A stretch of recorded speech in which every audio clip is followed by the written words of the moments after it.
Hello and welcome back to my channel. आज के video में हम SGB यानी सोवरियन गोल्ड बॉन्ड के बारे में जानकारी लेंगे। सोने की चिड़िया कहलाने वाला हमारा देश जनरेशन टू जनरेशन सोने को स्पिरिचुअल, रिचुअल और प्रेस्टिजियस कमोडिटी की तरह जतन करते आ रहा है। तो सोने में इन्वेस्ट करने के लिए हमें किसी कारण की तलाश करने की ज़रूरत नहीं है, लेकिन फिजिकल गोल्ड को संभालना भी उतना ही मुश्किल है। साथ ही उसके साथ बहुत सारे एक्सपेंसेस भी आते हैं। तो क्यों ना सोवरियन गोल्ड बॉन्ड में इन्वेस्टमेंट की जाए और उस इन्वेस्टमेंट पर असल सोने की कीमत पाई जाए। चलिए स्टार्ट करते हैं सोवरियन गोल्ड बॉन्ड के बारे में जानकारी लेना। Government of India reserve bank of India के साथ अलग अलग बैंक्स के थ्रू इन बॉन्ड्स को इशू करवाती है।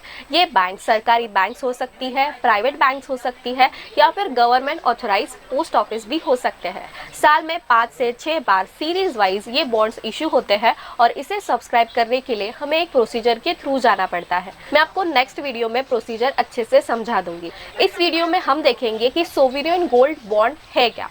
तो सोवरियन गोल्ड बॉन्ड 999.9% प्योरिटी वाले गोल्ड में इन्वेस्टमेंट कराती है हमसे, यानी कि जो करंट मार्केट वैल्यू है गोल्ड की, उसी वैल्यू पर हम उस गोल्ड बॉन्ड को परचेज करते हैं। इस बॉन्ड को 8 साल तक हमें रखना पड़ता है या फिर हम ऑनलाइन भी इशू कर सकते हैं, जहां पर हमें पर ग्राम 50 रुपीज़ का डिस्काउंट मिलता है। तो ये भी एक अच्छा ऑप्शन है इसमें इशू करने के लिए। साथ ही यहाँ पर हमें 2.5% तक सिंपल इंटरेस्ट मिलता है, यानी बॉन्ड पीरियड के लिए आपके इन्वेस्टेड अमाउंट पर आपको 2.5% इंटरेस्ट मिलेगा, जो कि आपके अकाउंट में हाफ ईयरली क्रेडिट हो जाएगा। कैपिटल अप्रिसिएशन के साथ हमें फिक्स्ड इंटरेस्ट भी मिल ही रहा है। इस बॉन्ड का टर्म पीरियड होता है 8 साल का। हम 8 साल तक अगर इसमें इन्वेस्टेड रहते हैं तो हमारे ऊपर कोई भी टैक्स लायबिलिटी नहीं आती है।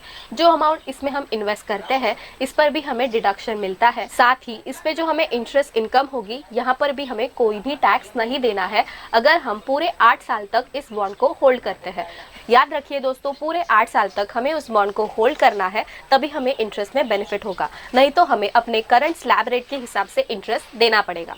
इसे होल्ड करने के 2 तरीके हैं। हम इसे फिजिकल फॉर्मेट यानी सर्टिफिकेट फॉर्मेट में भी रख सकते हैं या फिर डीमटेरियलाइज फॉर्मेट में अपने डीमेट अकाउंट में भी रख सकते हैं। अगर हम इसे डीमटेरियलाइज फॉर्मेट में रखते हैं तो हम इसे शेयर्स की तरह ट्रेड कर सकते हैं, यानी हमें अगर अपना प्रॉफिट दिखता है तो हम इसे बेचकर आगे बढ़ सकते हैं।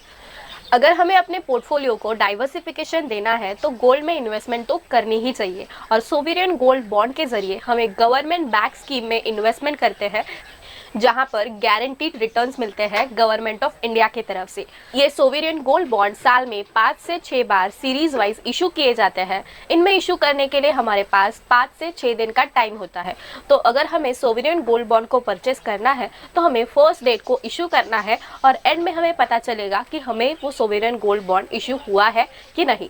जस्ट लाइक IPO, लेकिन यहाँ पर हमें गोल्ड बॉन्ड इशू होने के चांसेस बहुत ही ज्यादा है। तो फिजिकल गोल्ड में इन्वेस्टमेंट ना करके सोवरियन गोल्ड बॉन्ड में इन्वेस्टमेंट क्यों करनी चाहिए? ये एक ऐसी इन्वेस्टमेंट ऑप्शन है जहां पर हम मिनिमम अमाउंट से 1 ग्राम तक का गोल्ड परचेस कर सकते हैं, जो कि 999 पॉइंट तक की प्योरिटी का गोल्ड है। तो जब हम इस बॉन्ड को रिडीम करेंगे तो हमें उसी प्योरिटी को ध्यान में रख के रिडम्पशन अमाउंट भी मिलेगी। आगे के पार्ट में हम समझेंगे कि सोवरियन गोल्ड बॉन्ड में इन्वेस्टमेंट करने के लिए क्या क्या स्टेप्स है, क्या एलिजिबिलिटी है और क्या क्या प्रोसेस है। तो अगर आपको ये वीडियो पसंद आए तो प्लीज़ इसे लाइक करिए, मेरे चैनल को सब्सक्राइब करिए और ऐसे ही इन्वेस्टमेंट रिलेटेड वीडियोस देखने के लिए उस नोटिफिकेशन बेल को ऑन कर